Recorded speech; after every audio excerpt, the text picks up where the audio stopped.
આજના સમયની અંદર ખેડૂતો માત્ર ને માત્ર રાસાયણિક ખાતરો જ વાપરતા હોય છે, જેના લીધે જમીનને વધારે પડતું નુકસાન થતું હોય છે.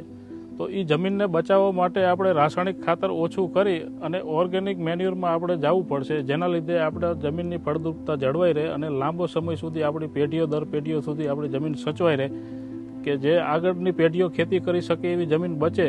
એટલા માટે રાસાયણિક ખાતરો ઓછા કરી અને ઓર્ગેનિક મેન્યુર વધારી અને ઓર્ગેનિક ખેતી આપણે કરવી જ પડશે. મારું નામ અસવાર જયદીપસિંહ, ગામ કોણ, તાલુકો ધાંગધ્રા, જિલ્લો સુરેન્દ્રનગર. હું 2007થી ખેતી કરું છું. મારી પાસે 110 વીઘા જમીન છે, જેની અંદર મારે 40 વીઘાના દાડમ છે અને બાકીની જમીનમાં મારું ટ્રેડિશનલ ખેતી છે, જેમાં મગફળી, કપાસ, શિયાળુ સિઝનમાં ઘઉં, જીરું, વરિયાળી વગેરેના વાવેતર થાય છે.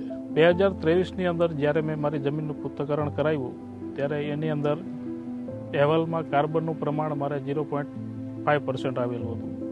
તો એની પૂર્તિ કરવા માટે મારે કોઈ પણ સંજોગોમાં કાર્બન મેન્ટેન કરવાનો હતો.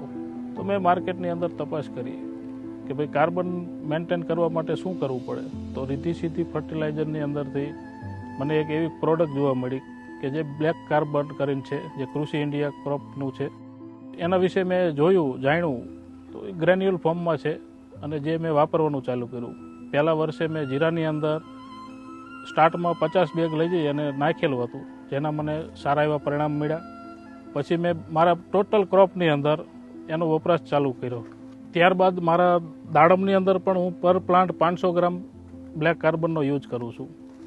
મારા દાડમનું પછી બીજી વખત જ્યારે મેં રિપોર્ટ કરાવ્યો જમીનનો, ત્યારે એની અંદર 0.75 થી 80નું કાર્બન લેવલ મારું આવેલું હતું.